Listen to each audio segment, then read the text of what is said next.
আজকে এই বরবটি ভর্তা বানাবো, সাথে দিয়ে দেবো সরিষা। বরবটিটা সিদ্ধ বসায় দেই, ডাইকা দিই। সিদ্ধ করা শেষ, ভালোভাবে একটু ভেজে নিই।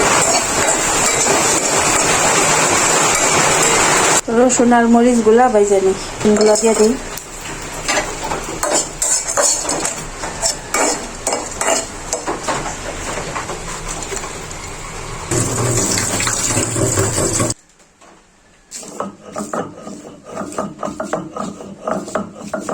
সরিষাগুলা দিয়ে দেই।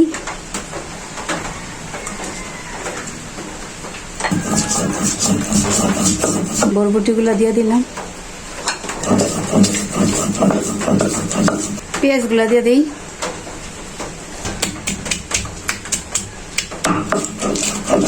লবণ দিয়ে দিলাম।